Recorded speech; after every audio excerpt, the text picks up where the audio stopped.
Kick it off, Dave. All right. Well, welcome everyone to this rendition or this week's BC Sandpile.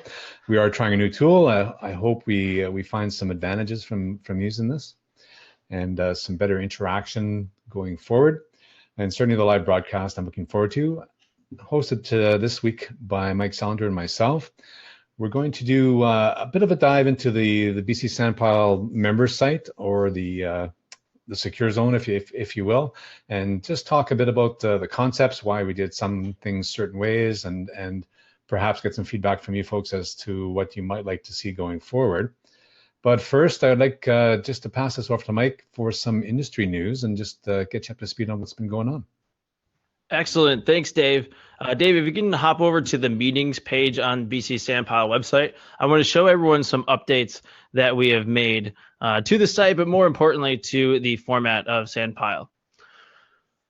All right, so on the right-hand side of the page, and it will come up in here in just a second, you're going to see the next 60 days of Sandpile topics. So you'll see here September 19th, we're going to be talking about AngularJS and Business Catalyst. After that, using Dreamweaver, Business Catalyst, and GitHub together, on and on. Actually, Dave and I have worked together to come up with a production schedule all the way till I think June or July of next year. So there's so many different topics that we are going to cover, from development to sales to marketing to process, optimization, things like that. So we're really hoping that this helps give you guys, the audience, the community, a better idea of, or a better way to plan your time and when you want to show up for certain topics. But also, we really want the community to participate in these discussions. And you'll see that we've got an email up there, admin@bcsandpile.com.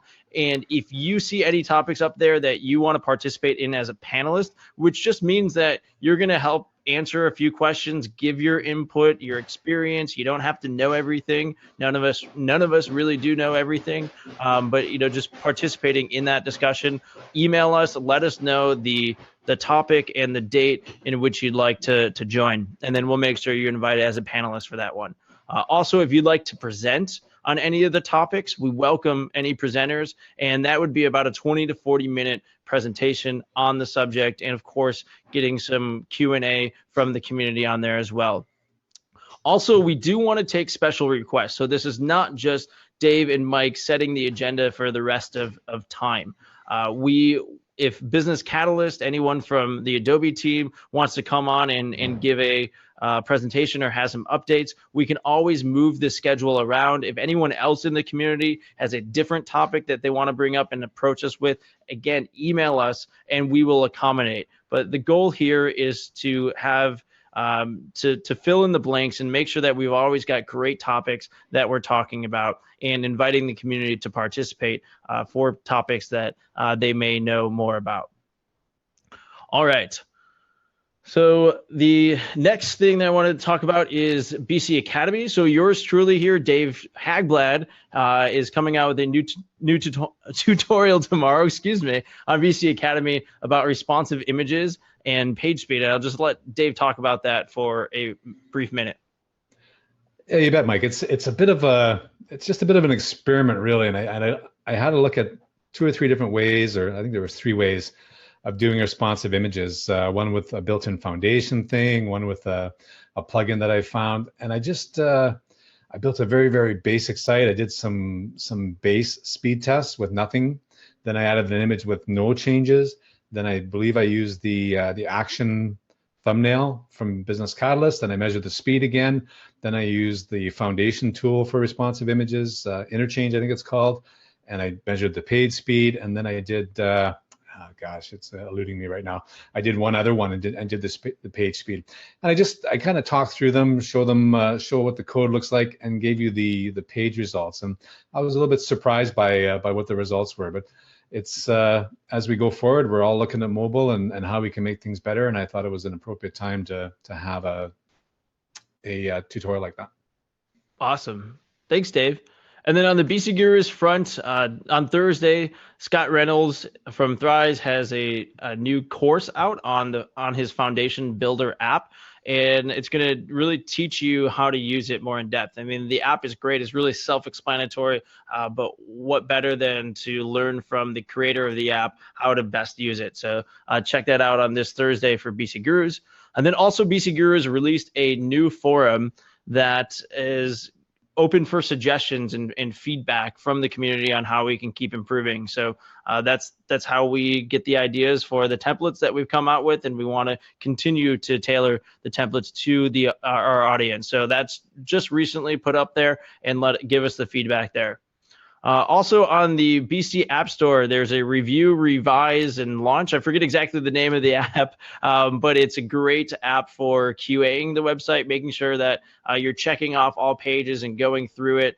And Bill Frisco here is joined us live. Thank you. He's the creator of the app, and go check that one out if you're launching a new site. And I think it's particularly useful if you already have an existing Business Catalyst website and you're building a new Business Catalyst website for that person, and you have to like migrate the app back because it's a partner license. You can install the app on both places, QA it in both places, and I'm personally excited because Bill used the solid app framework, which I put together, which is really meant to help people build apps for Business Catalyst quicker and easier. So I'm really happy that has been used and useful for Bill. All right, so that's it for the updates that we have. We invite everyone from the community to submit any updates that you have for the community ahead of time at admin@bcsandpile.com. And today, because this is the first time you're hearing about it as well, we want to open it up to those who are joining us live and see if there's anything, any shout outs or any updates that you have, or any current topics within Business Catalyst that you have a question about.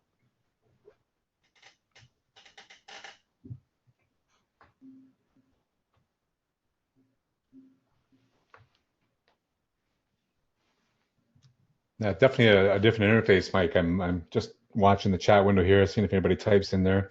Steve Johnson's asked, did Magda come back referring to the max discount? Do you know what that's about?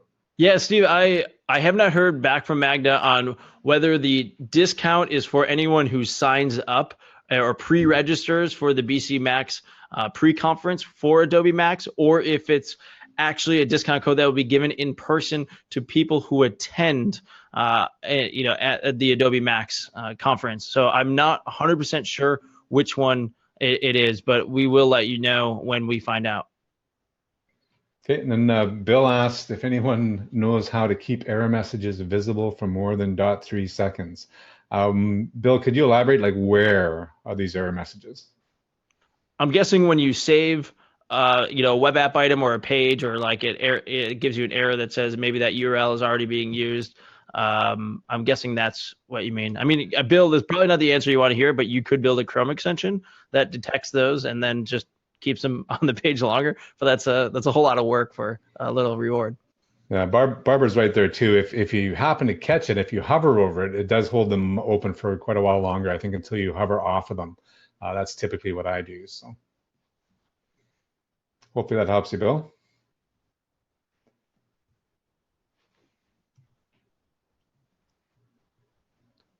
That's yeah, you're right. Might be right, Ursh.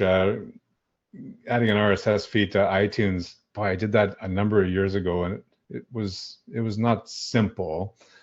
And I don't remember the context, so I'm probably not much help today on that. Dave, this is a project a few years back, but it's actually for Johnny Cash Radio, which was a really awesome, cool client to have. And what we did in that case was, so they were publishing their podcast to iTunes and they were putting it up on their website, and they had all their data for the podcast on Business Catalyst. In Business Catalyst, you can't write directly to an XML file, which is what iTunes reads from. But what you can do is write to an HTML page the exact XML that was needed. So what we did for Johnny Cash, is we had a page that they went to, that every time they updated the latest version of the podcast, they would go to that page and copy all of the text on the page, and then they would go to the XML file and paste it in. So not the most ideal thing, but it's still a pretty simple process. And this was before Liquid. This was before APIs. This was before any of that stuff. So actually, you could build an app right now that automates that whole writing of the XML feed based off of the web app data to the exact specs that iTunes needs. So that whole process can be very seamless. Nice. Penny asked, she says she can't see all the questions, and this is for anybody who's writing questions. If you change this drop down to all panelists and attendees, then it sends your question out to everybody. If you haven't changed that, by default, it just says all panelists, which only goes to Mike and myself. So if all of you don't mind just changing that to all panelists and attendees, we'll see if we can make that the default later. And then we don't leave Penny in the dark down in Perth there. All right. Well, let's move on. We have Scott Reynolds with us today too. Thank you, Scott, for joining us, and he's got his video. He'll be joining us with the discussion with Dave, because the two of them, maybe including others as well, I'm learning for the first time with you guys what the actual process was like putting together this BC Sandpile website, why they put it together, what features does it have, and then taking a deeper dive into this secure zone area. Dave, if you head over to the ideas tab of BC Sandpile real quick, I just want to mention that this topic and a lot of the other topics that you'll see coming up in the next 60 days and the next 6 months are taken right from this list. So we have pulled ideas from the community and more or less gone in the order of most votes to the least amount of votes. And so we'll be tackling these topics. So this is by popular demand. We are going to be talking through how to build a member zone portal like what was done on Sandpile. So with that, I'm going to turn it over to Dave and Scott and just learn a little bit more about what the process was like of putting this together. I think you guys may have done some pair coding, or I'm not really sure, but you guys are in two different locations working on the same project. How did that go? Yeah. I think I told Scott that he only had to come and correct me if he thought I was lying.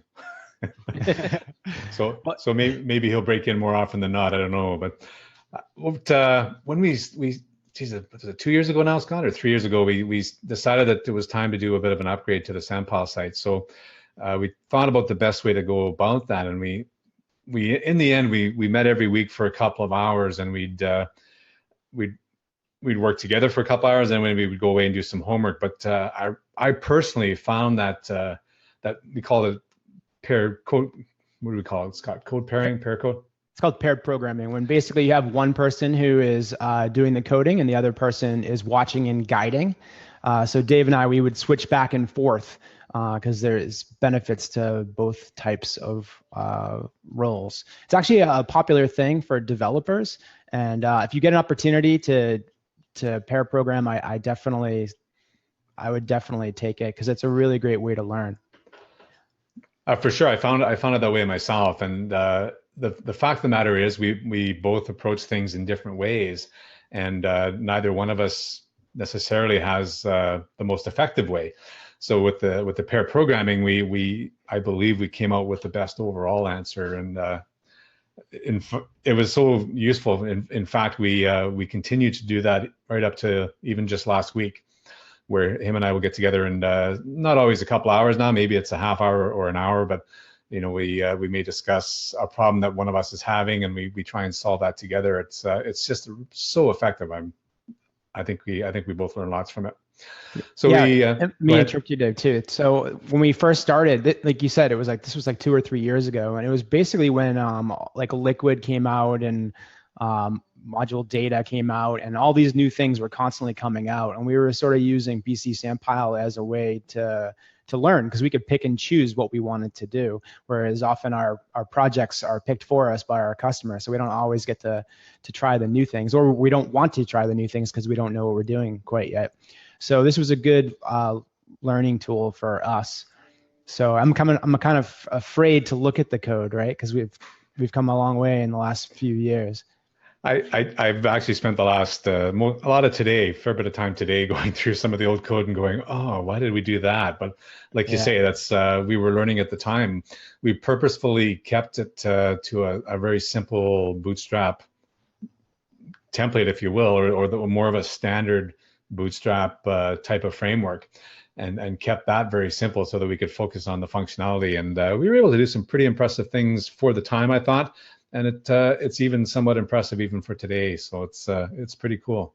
And a shout out to Justin Mountford. I'm not sure if he's here or not, but he's the one that actually designed the site. He gave us like a PDF or whatever the format was, and we took that and put it into a Bootstrap site. Yeah, pretty cool. So today I just want to talk about maybe some of the concepts behind some of the pages and why we may have done it that way. If you have questions or ideas, certainly put them into the chat and we'll try and cover them as we go through. And that's how I wanted to cover today. So when you first land on the site, we kept it nice and simple, just a welcome so you know who we are, when do we meet, those kind of things. I have updated it today so that if you forget what the URL is for the Zoom meeting, it's right on this page now. You can just click that and join a meeting that's currently running. If you sign up, it gives you access into some of the member only type areas, and we'll cover that as we go through. And you can certainly browse recordings. That just takes you to the meeting page. And it does tell you this updates here the next meeting. Now it says today. If you go on there tomorrow, it'll actually give you a date. There's some interesting things that happen there. And if we go to the meetings page, for of course, when you're presenting, that's when Business Catalyst decides to go as slow as possible. One of the neat things on this page you may not know about is this search tool. And Scott did this actually. And he set it up so it actually doesn't just search the title and the description. It searches all the HTML. It searches all the HTML for that web app item. So it doesn't just search this text. It doesn't just search this text. It searches any text, including these tags, which I thought was a real interesting and unique approach. And I don't know if you want to speak more about that, Scott, but I thought that was a really cool way to search. Yeah, so I wanted a better way to search, and I wanted the experience to be like Ajaxy, where it kind of just pops right up. It's also tied, Dave, scroll to where all the tags are to the right. Yeah, where it says like presenters, categories. All of that is dynamic, and that also is attached to the search. So if you were to click on that one, yeah, it would look to basically see where Scott B. Reynolds. It basically does a search for Scott B. Reynolds, and the tags are what triggers that. It so also, Scott, are you performing the search using Ajax, or are you using the web app search within Business Catalyst? For those developers who are listening, give us a little bit of context as to how you approach this.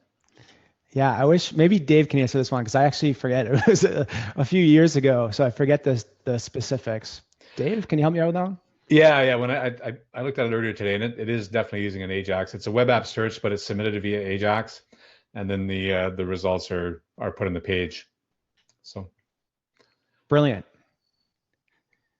I thought so, yeah. And again, it's a web app search is one thing, but it's the way you search, and I guess I'd have to have another look at it. But I was surprised that the search goes into the HTML for what's returned.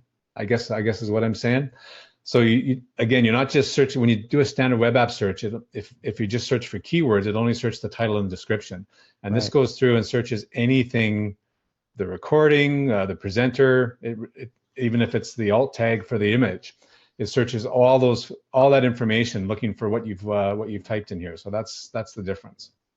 And so how is it doing that? Are you behind the scenes copying that value into all these other search fields behind the scenes, or is there a different way that you're approaching it, Scott? I'm really intrigued by how that works, because I think a lot of us who use Business Catalyst we usually just accept, okay, it needs to search the name in the description field. I mean, if there's enough interest, I could dive into the back end, but it'll probably take me a few minutes to find it. And then we'd have to figure out how we're going to explain it. Do we have time for that, or do you want to carry on? I'm opening it up now. Why don't we move on? And if you can figure it out, okay. Yeah, I'm sure it'll all come back to me once I see the code. Perfect. I want to mention though, the tags below are being dynamically created, like the ones on the right hand side. If you could scroll down just a little bit more. So see how like they're all in order.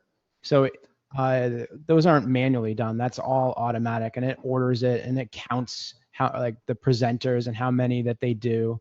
And same with, let's see, the dates. That's also ordered as well.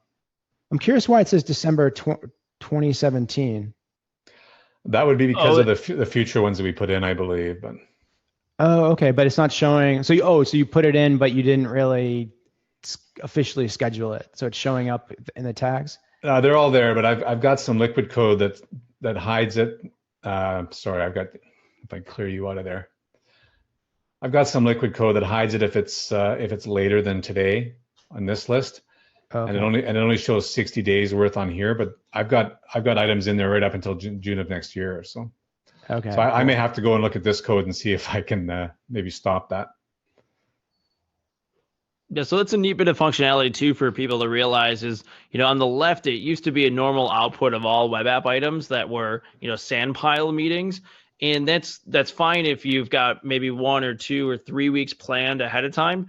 But when we wanted to start loading all of these in there, we didn't want to push down next week's Sandpile because we've got all these other ones loaded in there. So that's where Dave put in that liquid logic where we can detect, okay, don't show anything if it's more than 7 days or 8 days past today's current date, so that the left is always the next upcoming Sandpile and the most previous Sandpile, so you can access the recordings. If I've got it right, if you look tomorrow, this should actually be the next one here, which is the AngularJS and Business Catalyst. That should show up here, and it should actually drop off here, and a new one should come up on the bottom. If I've got it working the way I'm hoping to. So.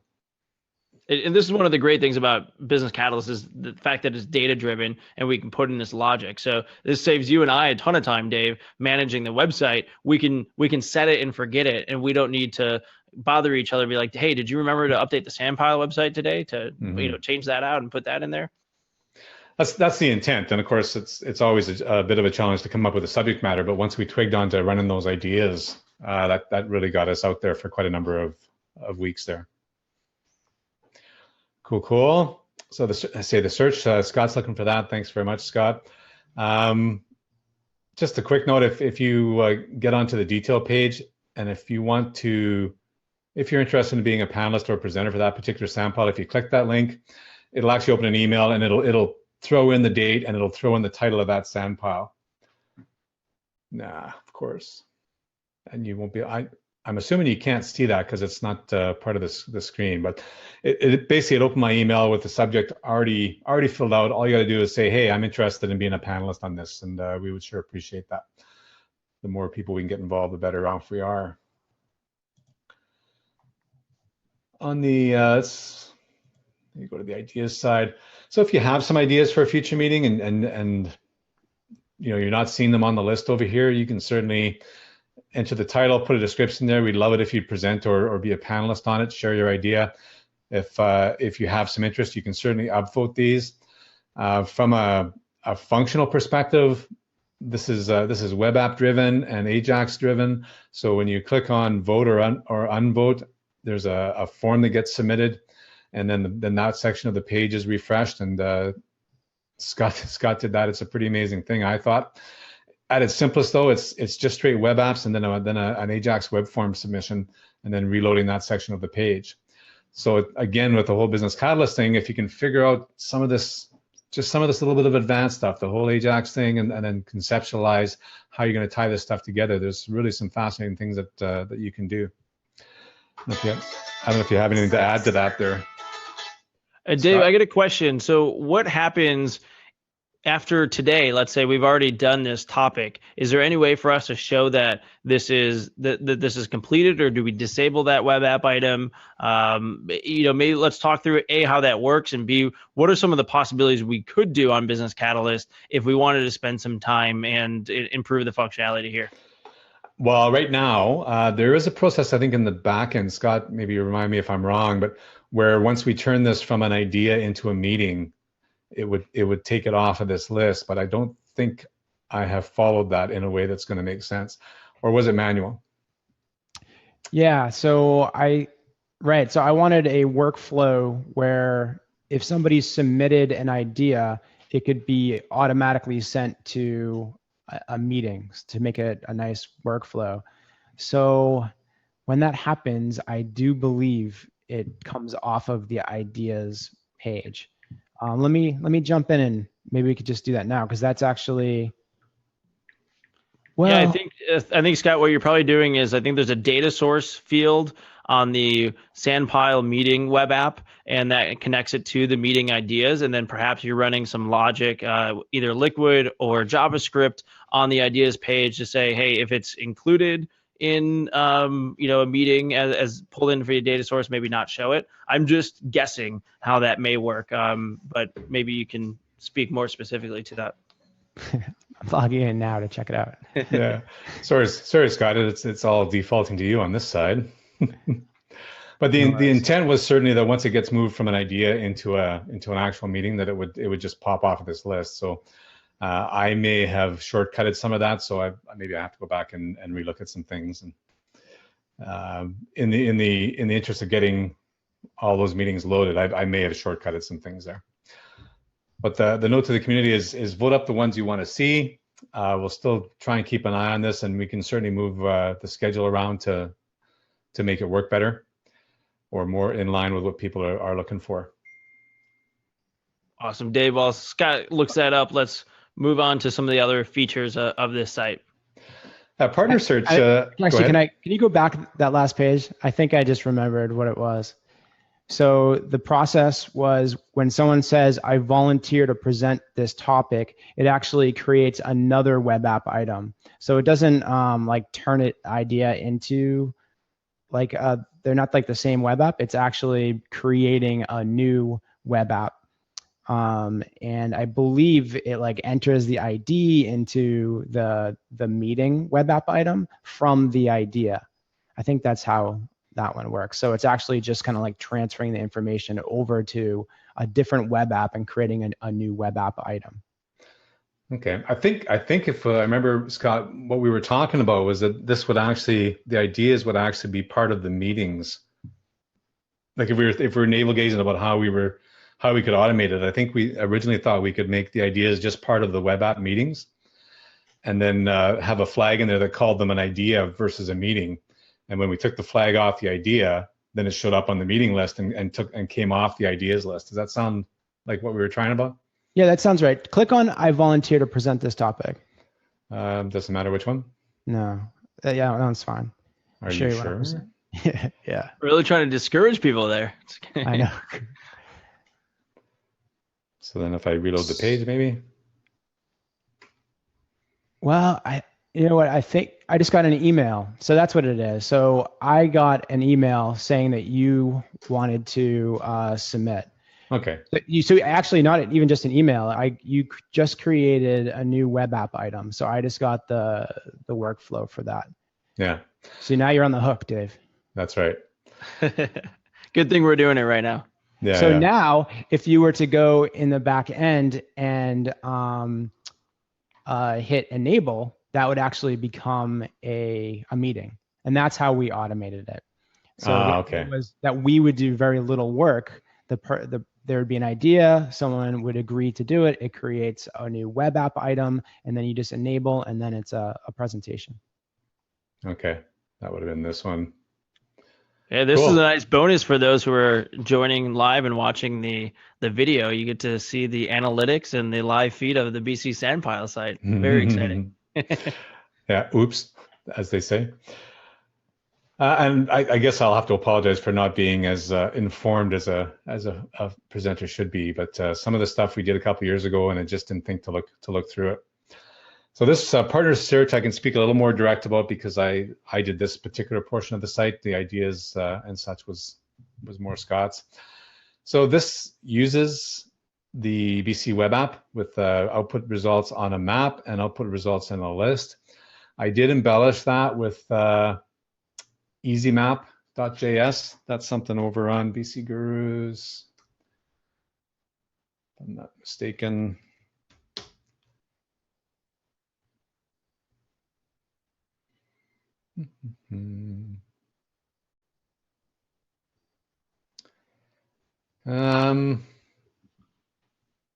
Pardon me for not remembering. Maybe you won't. Who did that, Scott? Do you remember that guy's name? Joe Watkins. Oh, nice. I think this the. There it is. Was this the map that they released on Kahoot years ago? It's based on that. So there's a tutorial there, responsive Google Maps. I basically took his code from there, and that's what I used on this site. So all it really gives you is a bit more functionality and a nicer looking map with these pins on it. So it does use just a straight web app search. I can say works with BC partners, and I want a front end developer. Both the map here updates and the results here update. You can hide the map if you want. You can say find partners near me. It uses globals.get if it's available to find your zip code in your country. And then it should update the results. Please, please, please. There we go. So because I'm in the middle of nowhere, Canada, there's not many people, there's nobody nearby me, certainly not within 100 miles. If I go 500 miles, I think I should get Brad Lark. I might have to take front end developer off. Maybe I'll do that. Should be starting to recruit more people over there, Dave. Maybe, eh? Maybe. There we go. But it's kind of cool. I mean, if it's using a bit of a technique. If that information is available, it drops it in there and updates the map for you. Yeah, apparently I'm all alone. I did this earlier and it worked actually. So. Well, hey, Dave, let's move on to the secure area because that's kind of the feature topic of tonight. And there's a lot of amazing stuff back there that, frankly, I'm not even sure how you guys accomplished. And it's a functionality that we often get asked by people. Can Business Catalyst do this? Sure. I'll just finish this real quick, if you don't mind, just because it's fresh in my mind.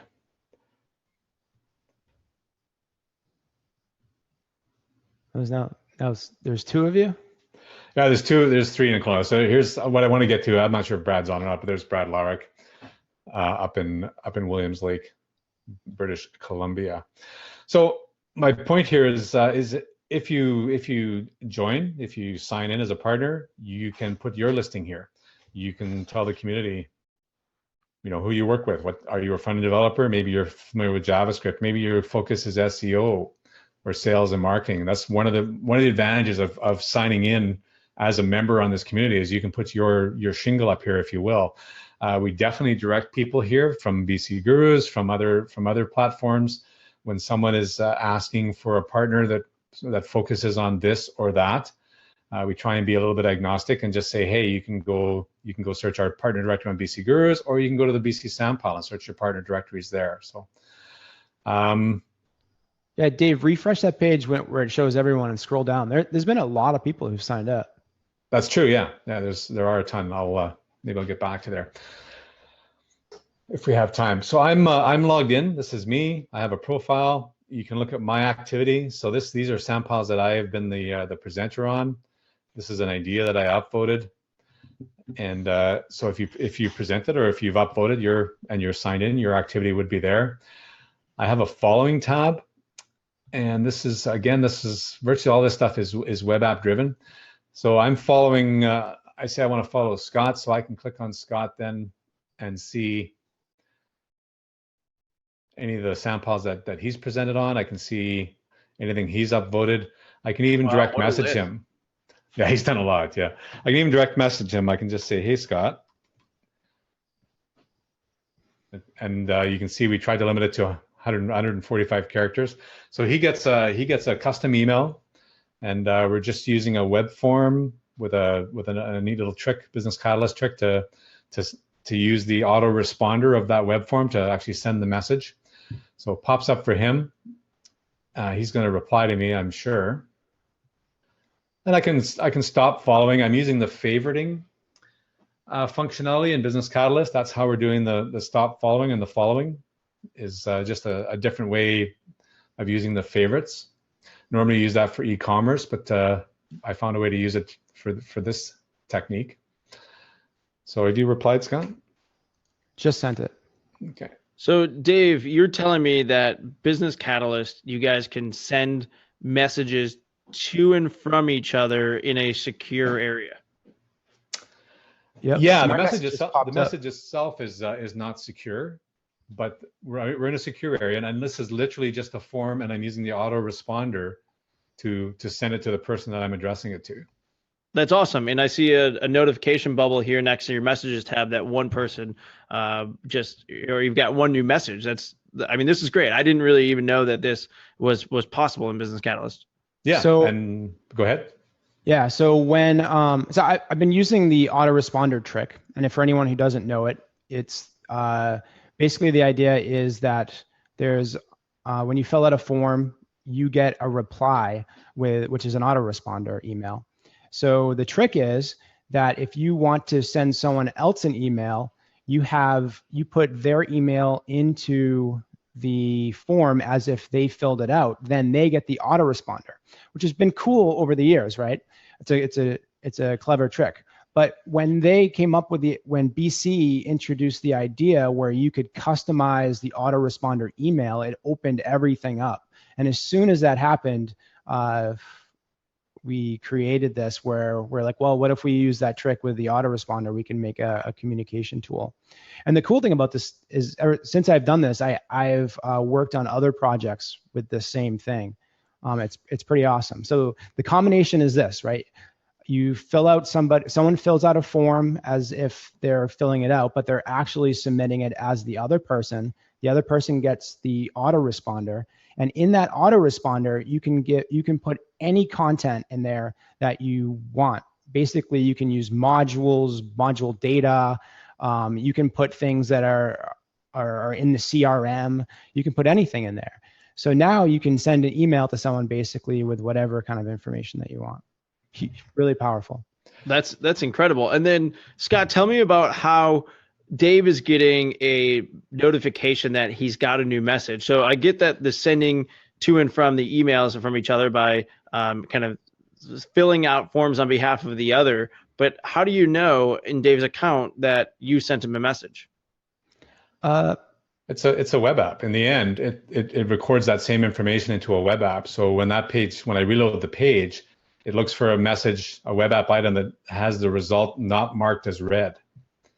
And it just does a straight count and puts that bubble up there. So let's walk through this. So I didn't mention that. That's actually a good point. So not only because we wanted to be able to not just send an email to somebody, but we wanted to be able to store it so you can go and look at your messages and reply and see the replies and all that. So with that, you actually need a web app. So it's actually doing a web form submission and a web app submission at the same time. Yeah. So if I go into the message here,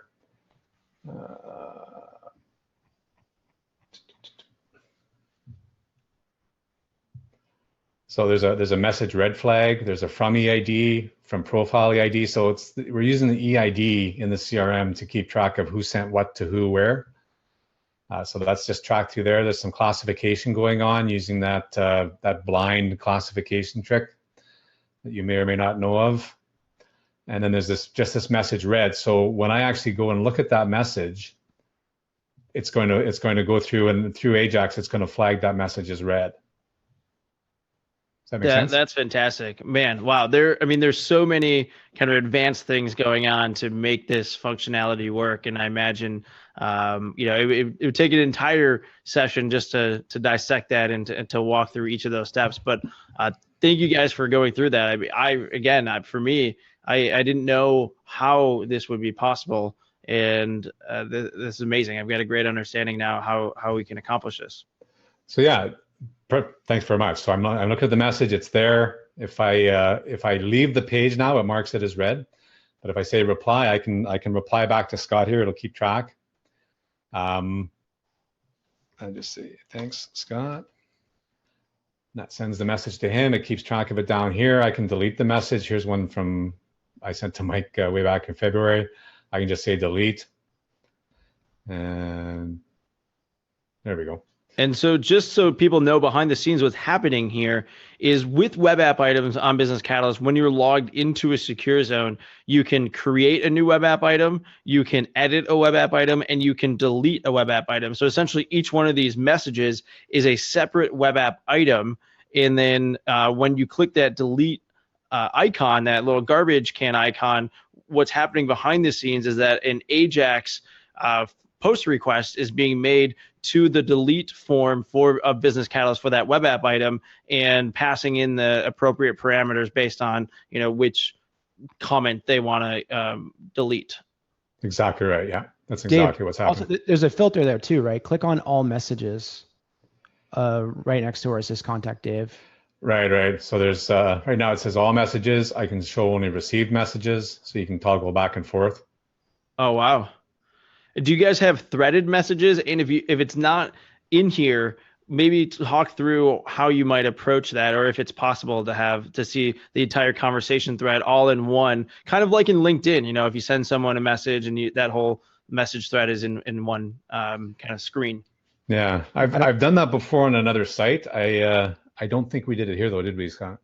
No, but I think that the way you would do that would probably be you would use the first message, the web app item ID, and then probably just everyone that has that web app ID would then go under that one. What do you think, Dave? Yeah, I think you'd have you take this web app ID parent, and you'd have a fielder called parent message or something. Right. And if it contained that value, then it would be a subthread of that one. If it didn't, then it would be its own, is the way I would do it. Yeah, and then maybe either have a Boolean, like a checkbox, for all the ones that aren't a response, so that you could easily via Liquid kind of filter those out, or JavaScript however you do it, and say, hey, just give me all the ones that are like original thread, and show those, and then you could run the logic from there as well. Yes. So I'm just on another screen here. I'm going to bring up that other site and see if it's still there or not. So I just want to ask the audience here, who knew that this was possible, first of all, and have you ever had any clients or projects come up in which this feature would be useful? I know it comes up occasionally. I've done work with this, and actually I'm sure it all came from this project where partners have needed a version of this type of thing. Yeah, sorry, that site is no longer in place, but I did do that threading, Mike. It wasn't horrible, but you can only go so far before it starts to get ridiculous trying to keep track of everything programmatically. Yeah. But I did have like a couple of levels of threading, and it wasn't horrible. So let me ask you guys a tough question. So right now on BC Sandpile, you've got 178, 200 or so messages, whatever, right? Most of us know within Business Catalyst, there's a 500 limit for pagination with getting web app items. So does this start to break down if we got more than 500 messages? Have you guys accommodate for that? Or maybe just speak to how we would deal with messages on a bit larger of a volume. So I was going to say we were aware of that when we first kicked it off, and I think we just felt that if individually you had 500 messages, we were hopeful that by then BC would have like, this was 2 or 3 years ago. You remember, we were hopeful that by now we'd have an answer for that. In practice, the chances of you having 500 messages, I think, are pretty slim. But, gotcha. So it's not 500 messages total in the database. It's individual per person, because Business Catalyst filters that out in a module tag already. And so it's only if one person has sent and received more than 500 messages. That's right. We're using blind classification for this. So this says, show me all the messages that are classified with my EID, basically is what it says. So as long as there's not more than 500 just to me, then I think we're just fine. Yeah, and if the old messages go away or you can't see them, I don't think it's a big deal. And whenever you want to get around that, I mean, you could do web app searches and that kind of stuff to get around any issue like that. But yeah, we haven't had to worry about that. Hasn't been a factor, and because it's by date, like as Scott says, if there's 510 messages there and the last 10 drop off, not a big deal, right? Yeah. That was kind of our thinking on it. It's meant to be more of a thread, so you're really only gonna be looking at the current stuff, most likely anyway. Yeah, make total sense for the Sandpile. Just thinking of, if people were looking at implementing this themselves, just some of the things that they would want to be thinking about and making sure that they're accommodating for. So I think there's definitely a couple different ways you can approach getting around that 500 limit.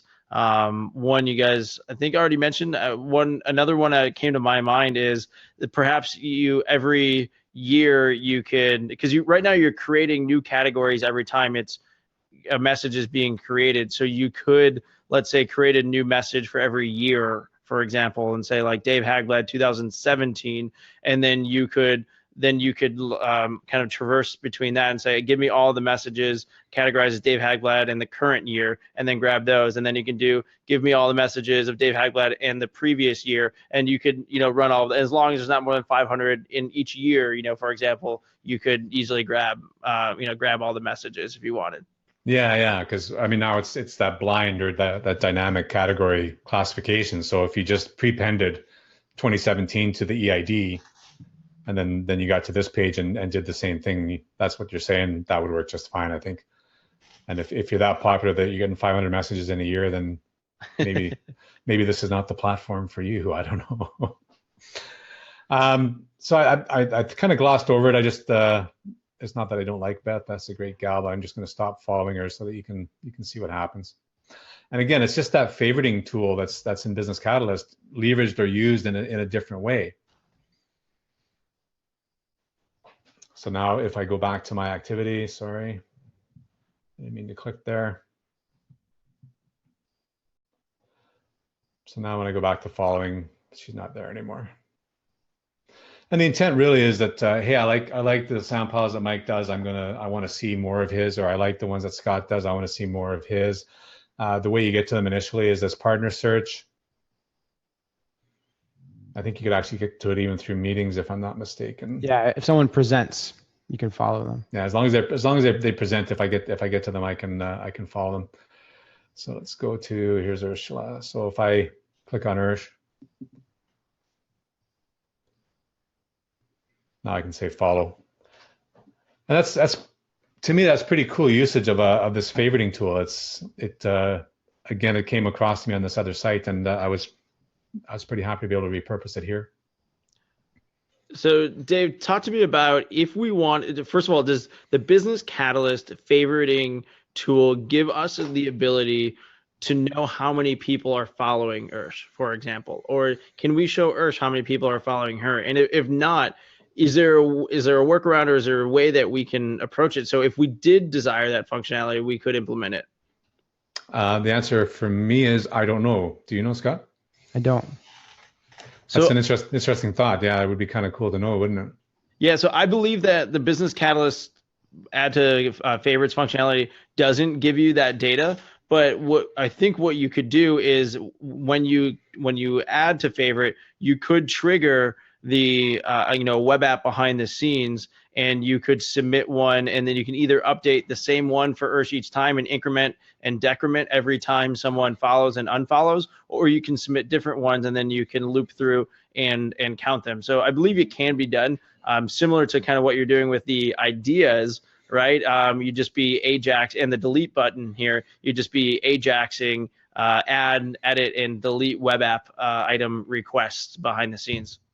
Yeah, I think that could fly. That would be an interesting thing to try if we got a use case for it. It's sort of like the voting thing, right? Because that's basically what we're doing, is we're just counting by using a web app. Yeah. I see Phil had a question. He's noticed that they were using a V up in the URL string, and that is exactly how we're doing the views. V stands for view, so there's some liquid code on this page, which is the profile detail page, if you will, and just based on V equals, we're displaying either messages or following or settings. Hopefully that answers your question there, Phil. David says he's finding Zoom is crashing on him. He's just wondering if anybody else is having the same issue. It's been solid for me so far, but if anybody else is having a problem, let us know. We definitely want to get some feedback on the tool. And settings is pretty normal. There's a section here for login credentials, and then this is your Sandpile profile info. Now, basically, this comes from the CRM, the top part, and the bottom part comes from a web app item. That's why they're separate. You just can't do them through the same form. At least I couldn't think of a way to do it. So when you click on update, it basically gets rid of the other form, and this creates a CRM type form for you. And if you're on the bottom page here, then you can edit the web app item, as Mike said. And we got some things here, so you can only select 3. We didn't want to make it so you could click all of them because we figured everybody would just click all of them, and that kind of eliminated the value. So we thought, well, if you limit it to 3, then you pick your 3 favorites there, and that will be how you'll show up. We do have some fallbacks here for latitude, longitude in that map. We quickly discovered in the map that there are lots of people getting left in the ocean in Africa, and we had to think of a way to get past that. So Business Catalyst doesn't always recognize your address or your zip code and give you the right latitude, longitude. So we did allow you to override that. If you find yours is not showing up properly, you can put your own latitude, longitude in there, and that will put you in the right place on the map there. There's another few little things. This I won't save it, but if I choose this picture, hopefully. Be careful, Dave. Yeah, I know. Hopefully, all I got on here is grandbaby pictures, anyway. So let's see if I go to my desktop. Where's that? There it is.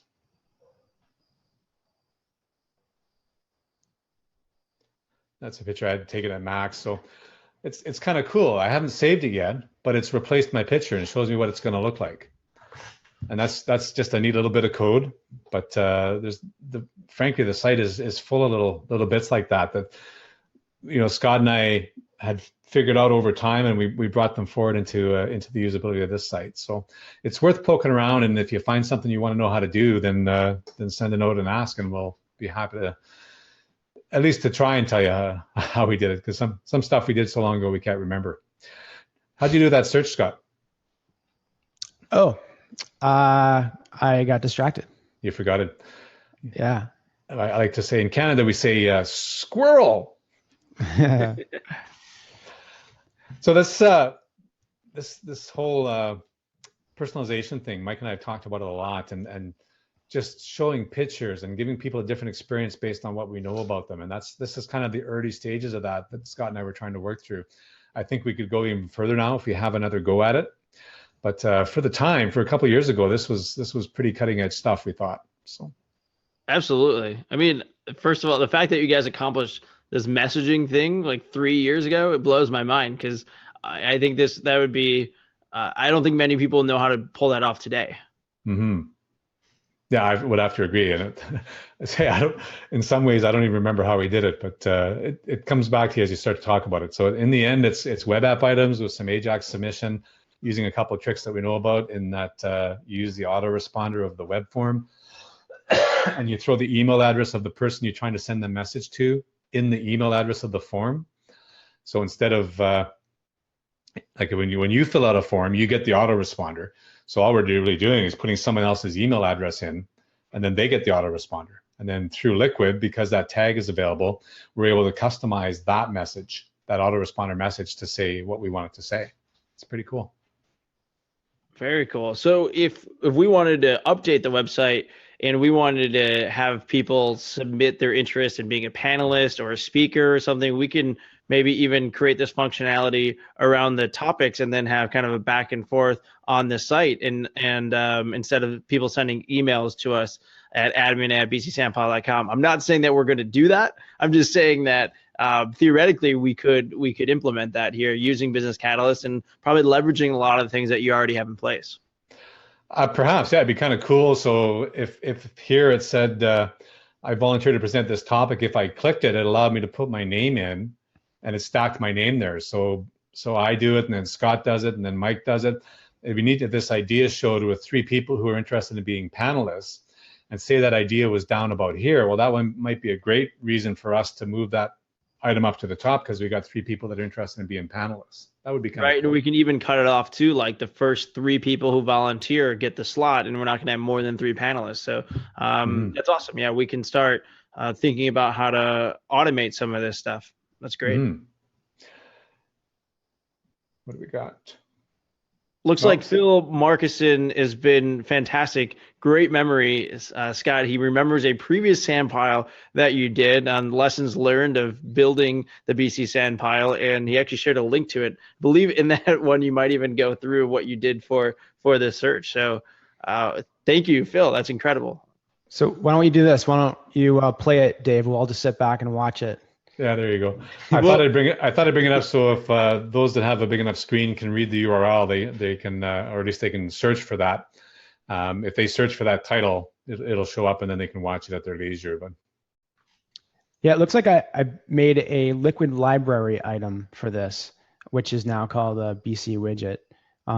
But it basically captures the web app items, and it will sort and filter it depending on what you're putting in there. There's a lot of code, so I can't really say specifically, but like I think it grabs the whole thing and kind of treats it as one entity, and then this would be another entity, and then it says, does that block of code contain my search term? And if it does, it allows it on the page. If it doesn't, it bypasses it. Is that so right? it's probably some JavaScript searching then, no? No, Liquid. no, it's all liquid, and it also does some really cool sorting too. Or I'm sorry, sorting using like turning it into a string and then taking certain information. So if you need, you can sort by date or by name or by different stuff.